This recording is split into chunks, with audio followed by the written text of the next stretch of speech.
जोहार साथियों, मैं मुकेश बिरुआ, आपका मेरे इस चैनल में स्वागत है।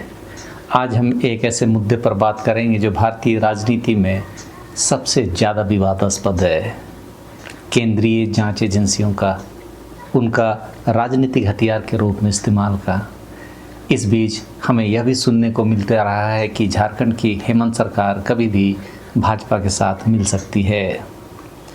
आखिर उस खबर की सच्चाई क्या है, उसे हम समझने का प्रयास करते हैं। हम यहाँ इसीलिए यह प्रयास करेंगे क्योंकि हेमंत सोरेन एक आदिवासी मुख्यमंत्री हैं और उसके पीछे भाजपा का कौन सा षड्यंत्र चल रहा है, इसे समझने का कोशिश करेंगे। हाल ही में झारखंड के मुख्यमंत्री हेमंत सोरेन को सुप्रीम कोर्ट से राहत मिली जब अदालत ने ईडी की उस शिकायत पर कार्रवाई रोक दी जिसमें सोरेन पर सम्मन न मानने का आरोप था। लेकिन यह सिर्फ एक मामला नहीं है, यह एक बड़े पैटर्न का हिस्सा है जिसे विपक्ष भाजपा की वॉशिंग मशीन कहता है। थोड़ा बहुत हम आज यह भी जानेंगे कि कैसे ईडी और सीबीआई चुनावी मौसम में सक्रिय हो जाती है, क्यों 95% मामले विपक्षी नेताओं के खिलाफ हैं और सबसे चौंकाने वाला कैसे भाजपा में शामिल होते ही भ्रष्टाचार के मामले गायब हो जाते हैं या उन सरकारों के खिलाफ कार्रवाई शुरू होती है जो भाजपा के साथ गठबंधन में नहीं है। तो चलिए शुरू करते हैं। कुछ आंकड़ों की बात कर लेते हैं क्योंकि आंकड़े झूठ नहीं बोलते या शायद इस मामले में बहुत कुछ बोलते हैं।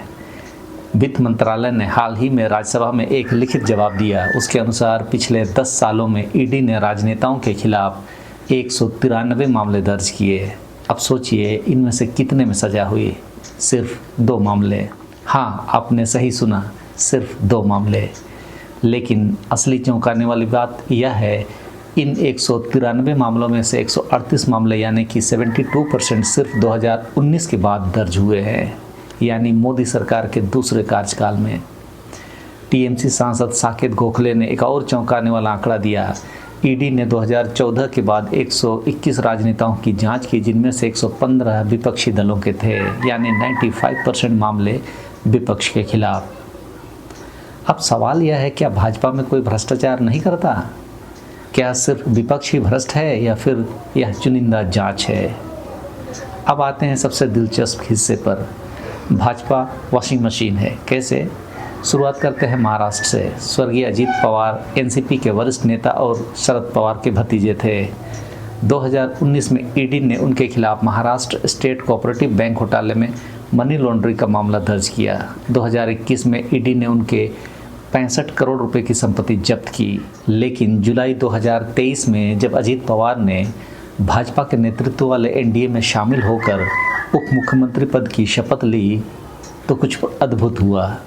जनवरी 2024 में मुंबई पुलिस की इकोनॉमिक ऑफेंस विंग ने इसी मामले में क्लोजर रिपोर्ट दाखिल कर दी। मामला बंद। अजीत पवार महाराष्ट्र के उप मुख्यमंत्री के रूप में ही प्लेन क्रैश में अभी मारे गए, लेकिन उसके पहले उनके खिलाफ कोई कार्रवाई नहीं हुई, यानी कि बंद कर दी गई। असम के मुख्यमंत्री हिमंता बिस्वा शर्मा का उदाहरण और भी दिलचस्प है। 2014 में जब वह कांग्रेस में थे, उनका नाम 2 बड़े घोटालों में आया। पहला लुई बर्जर घोटाला, एक अमेरिकी कंपनी जिसने कथित तौर पर गुवाहाटी वाटर सप्लाई प्रोजेक्ट में रिश्वत दी, और दूसरा शारदा चिट फंड घोटाला। सीबीआई ने उनसे पूछताछ की। अगस्त 2015 में शर्मा ने भाजपा ज्वाइन की और फिर क्या हुआ? जांच रुक गई। आज वह असम के मुख्यमंत्री हैं और उनके खिलाफ कोई कार्रवाई नहीं हुई। कांग्रेस ने उनके भाजपा में ज्वाइनिंग दिन को उल्लास दिवस के रूप में मनाया था, कहा था कूड़ा साफ हो गया। लेकिन असल में क्या हुआ, या आप समझ गए होंगे। पश्चिम बंगाल में शुभेंदु अधिकारी का मामला देखिए। वह तृणमूल कांग्रेस के बड़े नेता थे। उनके खिलाफ शारदा और नारदा घोटालों में ईडी और सीबीआई जांच चल रही थी। दिसंबर 2020 में उन्होंने भाजपा ज्वाइन की, वो भी अमित शाह की मौजूदगी में। आज वह विधानसभा में विपक्ष के नेता हैं। उनके खिलाफ सीबीआई 2019 से अभियोजन की अनुमति का इंतजार कर रही है, 5 साल से। यह उससे भी ज़्यादा हो गया अभी तो। मामला लेकिन ठंडे बस्ते में है। अशोक चौहान महाराष्ट्र के पूर्व मुख्यमंत्री, आदर्श हाउसिंग घोटाले में उन्हें इस्तीफा देना पड़ा था। 2024 में भाजपा ज्वाइन करते ही उन्हें राज्यसभा भेज दिया गया। उद्धव ठाकरे ने सीधे कहा आदर्श घोटाले को बंद करने के लिए भाजपा में गए वो। द इंडियन एक्सप्रेस की जांच के अनुसार 2014 के बाद 25 ऐसे नेता भाजपा में शामिल हुए जिनके खिलाफ भ्रष्टाचार के मामले थे। 23 के मामले रुक गए या बंद हो गए। सिर्फ 2 के खिलाफ कार्रवाई जारी है। अब टाइमिंग पर आते हैं। क्या आपने नोटिस किया कि ईडी के छापे हमेशा चुनाव के ठीक पहले क्यों होते हैं? 2021 के बंगाल विधानसभा चुनाव से पहले अभिषेक बनर्जी की पत्नी रुजिरा को समन। चुनाव के बीच में एनआईए ने तृणमूल नेता छत्रधर महतो को गिरफ्तार किया। 2024 के झारखंड चुनाव से पहले सीएम हेमंत सोरेन के सहयोगियों पर आयकर छापे पड़े। मंत्री मिथिलेश ठाकुर के यहाँ ईडी छापे। 2024 के महाराष्ट्र चुनाव से पहले उद्धव ठाकरे के सहयोगियों की जांच तेज हुई थी।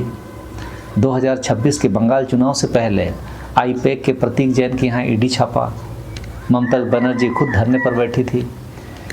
मुख्य न्यायाधीश सूर्यकांत ने हाल ही में ईडी से कहा, कल हम अखबार में पढ़ रहे थे आपने थोक में शिकायतें दर्ज की हैं, आप उन पर ध्यान केंद्रित करें। अब यह संयोग है या फिर यह एक पैटर्न है? तो दोस्तों, हम कानून और व्यवस्था का समर्थन करते हैं, भ्रष्टाचार के खिलाफ जांच होनी चाहिए, लेकिन सवाल यह है कि क्या यह जांच निष्पक्ष है? जब 95% मामले सिर्फ विपक्ष के खिलाफ हों, जब भाजपा में शामिल होते ही मामले बंद हो जाएं, जब चुनाव से ठीक पहले ही छापे पड़ें, तो यह सवाल उठाना लाजिमी है। सुप्रीम कोर्ट ने 2013 में सीबीआई को पिंजरे में बंद तोता कहा था। आज ईडी पर भी वही आरोप है। हेमंत सोरेन का भाजपा के साथ नज़दीकी संबंध होने की खबरें ईडी के इन्हीं मामलों को ध्यान में रखते हुए प्लांट की जा रही थी। जब जब न्यायालय में इस मामले की जांच की तारीख पड़ती, उसी दरमियान में यह खबर भी फैलाई जाती कि हेमंत सोरेन कभी भी भाजपा के साथ मिल सकते हैं। फेक न्यूज़ फैलाने का भाजपा का पुराना तजुर्बा है। इस प्रक्रिया से अपने विरोधियों को वे लोग चुप कराने का प्रयास करते हैं, लेकिन हेमंत सोरेन इस समय तो डटे हुए हैं और ना ही घबरा रहे हैं, जिस कारण से मुख्य न्यायाधीश सूर्यकांत और न्यायमूर्ति जयपाल ने बागची की पीठ ने कार्रवाई पर अंतरिम रोक लगाई। पीठ ने ईडी को नोटिस जारी किया। मुख्य न्यायाधीश ने ईडी को सलाह दी कि कल हम अखबार पढ़ रहे थे आपने थोक में शिकायतें दर्ज की, उन पर ध्यान केंद्रित करें और ऊर्जा लगाएं, आपको कुछ रचनात्मक परिणाम मिलेंगे। न्यायमूर्ति बागची ने कहा कि प्रभावी अभियोजन पर आप ध्यान दें। अब सोचिए, जब सुप्रीम कोर्ट इस तरह की दलील, इस तरह का कमेंट ईडी के लिए कर रही है, तो यह शर्मनाक है। विपक्ष का आरोप है कि यह राजनीतिक शिकार है, प्रक्रिया को सजा बनाया जा रहा है, तो हेमंत सोरेन को भी राजनीतिक शिकार बनाने का प्रयास किया जा रहा है। पीएमएलए कानून के तहत जमानत लगभग असंभव है, इसलिए नेताओं को महीनों जेल में रखा जाता है और फिर सबूत नहीं मिलते। लेकिन सबसे खतरनाक बात यह है, जब जांच एजेंसियां राजनीतिक हथियार बन जाएं, तो लोकतंत्र खतरे में पड़ जाता है। आज विपक्ष के खिलाफ है, कल किसी और के खिलाफ हो सकता है। आपको क्या लगता है, क्या ईडी सिर्फ कानून का पालन कर रही है या यह सब एक बड़ी राजनीतिक रणनीति का हिस्सा है? नीचे कमेंट में बताइए। वीडियो अच्छा लगा हो तो लाइक और शेयर ज़रूर करें, चैनल को सब्सक्राइब कर लें। सबों को धन्यवाद। जोहार।